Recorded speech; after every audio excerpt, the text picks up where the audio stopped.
Hi, I'm Sam, and today I'm going to read out my self-appointed essay on how to make choices in life through an existential philosophy lens.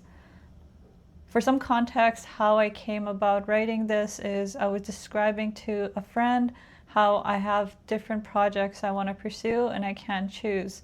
And she was like, "That's interesting. That scenario reminds me of this poem by Sylvia Plath, where she describes being at the root of a fig tree, where every fig in the tree is like different career paths, life paths, relationships, and adventures for her. And she feels paralyzed to pick because she recognizes that picking one means sacrificing all of the rest. And as she's waiting for a sign to determine which one to pick, the figs start to go black and they start falling at her feet." Sylvia Plath, this novel she wrote, The Bell Jar, was not totally like fiction. She based a lot of it on her personal life. And unfortunately for her, she wasn't able to find a solution to this existential dilemma, and she decided to take her life at the age of 30. Something similar, I know this is not meant to exactly reflect the same scenario, but I could not help but make an analogy to it, is Aristotle's Actuality and Potentiality. So, there's this famous example of there being a block of marble and how that block of marble has the potential to be an unlimited number of things, right? In imagination when one looks at it. However, as soon as one starts putting a dent on the marble, they pick up the chisel and they start sculpting something. The land of potentiality for that piece of marble starts to shrink. And it continues to shrink the more action you exert into it, like the more you chisel the marble, until at the end you're left with the final outcome, which often is, at least in the first iterations, a less perfect form than what you imagined it to be. And at the same time, you're also saying no to all these other potentialities. So, this is a pretty tough psychological feat for humans to conquer. And Jean-Paul Sartre, one of the pioneers of existentialism, says that this lull of possibility is actually what enables people to cope with their otherwise sad life that they've chosen. I'm going to read directly what he said. He said, "For many have but one resource to sustain them in their misery, and that is to think, circumstances have been against me. I was worthy to be something much better than I have been. I admit I have never had a great love or a great friendship, but that is because I never met a man or a woman who were worthy of it. If I have not written any very good books, it is because I had not the leisure to do so. Or if I had no children to whom I could devote myself, it is because I did not find the man I could have lived with. So there remains within me a wide range of possibilities, inclinations, potentialities, unused but perfectly viable, which endow me with a worthiness that could never be inferred from the mere history of my actions." So both the Aristotle example and the Sylvia Plath example, I think, reduce to this dilemma of choice. And there's two parts to it. On which criteria do you use to make the important decisions in life, such as what career path to take, whether you have children, these big decisions. I don't mean what blouse you select. So on which criteria do you use to make choices in life? And then the second is, how do you stomach the fact that when you make one decision, you're saying no to all the rest? And to these two problems, I believe that existentialism gives a really good response. I'm not an existentialist. Most of the quotes I will say will come from one essay from Jean-Paul Sartre, which is Existentialism is Humanism. But to give a brief overview, existentialism, again, at least espoused by Jean-Paul Sartre, makes the assertion that humans are radically free. Or to put it more bluntly, he says that humans are condemned to be free. This is a difficult concept to wrap one's head around, and I remember coming across existentialism many times before in the past, but I could never grasp it, but I finally have grasped it. Maybe you need to be at a point in your life where existentialism is graspable. So maybe also to explain it, it's better to address the obvious first counter argument, which is that I'm not radically free. I can't just choose to be a to be a different age or decide where I was born, or I can't change the laws of physics or natural disasters, right? Jean-Paul Sartre says, yes, those are facticities. That's the term he uses to capture these unalterable facts of existence, such as those things. But honestly, as I was writing this essay and I was trying to think of like the facticities we can't really change, I realized how much there is like this theme of progression throughout human history, where we bring things that we previously thought were unmanageable and unalterable and how we didn't have a choice in, into the realm of choice. So like, for instance, we could get cancer nowadays and we don't control that, but there's lots of people working on cancer research to make it something in the realm of human choosing. With natural disasters, we also have equipment that monitors it, that allows us to make choices on how to react to it. But to get back to the main point, the particular or less controversial claim that existentialism makes essentially is that you are always free to choose. So we might find ourselves born into a particular socioeconomic environment that is a facticity. However, we can choose how we respond to that. One of Sartre's famous lines is that freedom is what you do with what's been done to you. The radical part of it just means that there is no preset purpose for your life. I know, which is kind of crazy, but really there is like no recipe you can go off of in order to make your choices. And even people who follow like certain religions or spiritualities or whatever else, they're struggling nowadays as well, because a lot of these old fables don't give direction or criteria to man's modern problems. And one of the most famous quotes in existentialism is that existence precedes essence. First you are born and then you decide what you become.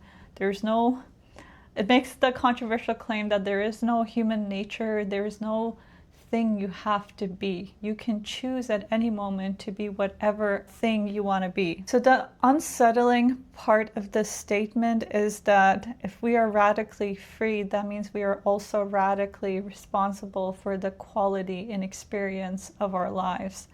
And that's something hard to shoulder.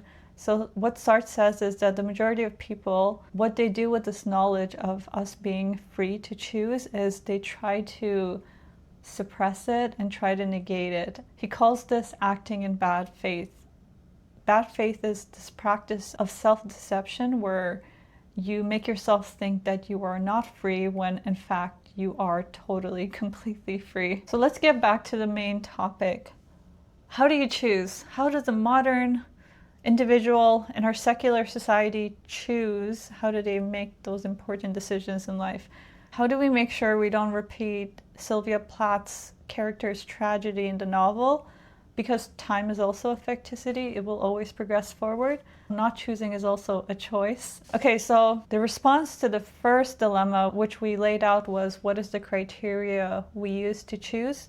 The existential response to this is that there is no criteria. Stop looking for one. Stop sitting at the base of the tree looking for a sign that will tell you what path to pick. There is none. You cannot lean on anything. We are, again, condemned to be free. And again, someone might believe a particular spirituality, religion, or ideology, but the truth of the matter is they choose to believe it, and at any moment they can choose to believe otherwise. So in that way, we are totally, radically free to choose. So I think Sartre would say, stop waiting for a sign or authority figure to tell you how or what to choose.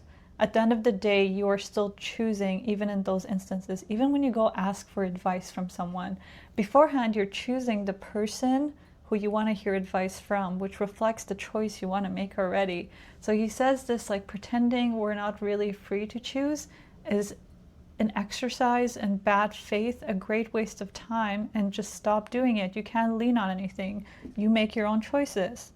Sartre says famously, quote, "You are free, therefore choose." That is to say, invent. Okay, it's getting a little bit darker. I just lit a candle. So that's the first part. There's no criterion for choosing. Invent it, choose. Stop acting in bad faith. Stop waiting for an authority figure. Okay. The second now, how do we stomach the fact that we will say no to all these other great things in our imagination if we are to choose one thing? The existential answer to this is that something becomes real when it's chosen and committed to and acted upon. And before those things happen, they are illusionary. They don't exist, basically. They're figments of our imagination that have no worth or value or weight. They are deceptive lies which we tell ourselves to, again, accept the life we have chosen if it has been particularly unsuccessful. Perhaps it's easier to see this if we compare it to a case that is not our own. Sartre compares it to like looking at historical figures. He says that the genius of Proust is the totality of the works of Proust. The genius of Racine is the series of his tragedies, outside of which there is nothing. Why should we attribute to Racine the capacity to write yet another tragedy when that is precisely what he did not do? So, potentiality is this grand delusion. Action doesn't narrow it, choosing doesn't narrow it doesn't even exist in the first place. The only thing which is real is reality, and the only thing which reality adheres to is action. Or as Sartre puts it more powerfully, in life, a man commits himself, draws his own portrait, and there's nothing but that portrait. No doubt this thought may seem comfortless to one who has not made a success of his life. On the other hand, it puts everyone in a position to understand that reality alone is reliable, that dreams, expectations, and hopes serve to define a man only as deceptive dreams, abortive hopes, expectations unfulfilled. There is no reality except in action. The figs that are in this metaphorical tree mean nothing. Those potentialities that you think you're narrowing is a mistake. And as a final note, even if we want to retain this image of this perfect potentiality, it would be an error to think that there is only one fig tree with a certain number of figs. The reality is every time that you choose, new branches pop up and grow out of the fig tree, and new figs pop up that are better than the old version. So even if you want to retain this illusion of this potentiality, choosing creates new and better ones. Okay, we must also speak of the anguish of choosing. There's obviously an anguish, and that's why people act in bad faith. Sartre says that all leaders know the anguish of choosing, but far from it being a hindrance to acting, it's actually a necessary component of it, of choosing. How so? Well, first, action requires there being multiple options to choose from. If there's not multiple options to choose from, you're just following orders like a drone, like you're not acting. So anguish is the conscious awareness that there were other options and you chose one. Second, this point is so important, and I had to think about it so often to grasp it. An idea gains its worth and value and substance when it is chosen, not beforehand. Usually, we habitually think when we consider our options that there is an optimal or best option that we can select beforehand if we contemplate it enough. But what Sartre says is that there isn't. Again, there's no recipe you can go off of that will give you the optimal option before you select it. He says when you select something, that's how it gets its worth and value. There is no value in possibilities because they do not exist. They exist when they are chosen and committed to. They gain their value after this. There's no value beforehand. Things are not valuable first and chosen afterwards. They're chosen first and then they become valuable. And the unsettling part of this, again, is that accepting one's radical freedom is realizing that there will never be an external validation that will come and confirm that you made the right choice. That's unsettling. You are totally radically free. He says that there is no sense in life a priori. Life is nothing until it is lived, but it is yours to make sense of, and the value of it is nothing else but the sense you choose. I've talked about Sylvia Plath, Aristotle, and Jean-Paul Sartre, but I couldn't help make another connection that perhaps is unnecessary, but I just had to, which is tie it to like Buddhist influenced meditation. So I used to read Eckhart Tolle and all these books on meditation and did a 10-day silent retreat. And in that style of meditation, Buddhist inspired, you're supposed to practice the art of stillness, mental stillness, and also your impulses, right? The idealized meditator is one who has dismantled the illusion of the ego and can go through life with a sense of non-clinging. I outgrew from Buddhist influenced meditation, but what I will say is when you meditate, even for a few minutes, you get a sense of reality as it really is. So those fakes, those illusions that Sartre warns about getting caught in, they start to dismantle. Now, something else that happens is when you sit still and you see reality more for what it is, you have an impulse to act. I think the error with meditative teaching is that it tells you to ride that out, like don't get up and act. But I think if you combine this practice of meditating to see reality as it really is with this realization from existentialism that you affect reality through action, then I think you can become something quite powerful. So I think either you can be in a meditative state or in an action state. And if you can hone that, I think you can basically do anything in life. So I wanted to make that conclusion. I will end with this quote from Sartre, which is, "Man is nothing else but what he proposes. He exists only as far as he realizes himself. He is therefore nothing else but the sum of his actions, nothing else but what his life is." Final notes on my own anecdotal experience of this. I think existentialism, the philosophy, as someone who's like very high agency and wants to take responsibility for my life and my experience of it, and also recognizes the absurdness of it. For instance, I had a manager in my building that worked, that was young, 26 years old, very happy, excited about the future, gets hit by a train. Like actually, I know that's used often as like an analogy, but no, like actually got hit by a train and her life ended. So any attempts to try to find meaning in life is I feel like it's pointless. What kind of ideology could you come up with that explains everything? Like why kids get cancer, how you could easily die in an accident, and the rest of the absurdness.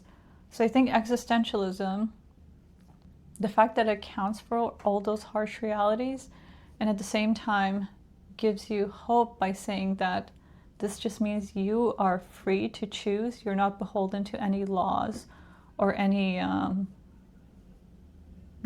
anything preset for you. You're totally free to construct the life you want. I think it's really powerful. I'm probably going to make more videos talking about existential topics. I think it might, maybe right now is too soon, but I think it will become like Stoicism is right now, because I think it answers the fundamental questions that more of the masses will have. I hope you enjoyed this video. Thank you for, thanks for tuning in, and the people that leave really nice comments, they mean a lot. I reread them a lot, so thanks for the support and encouragement. And yeah, until next time, bye.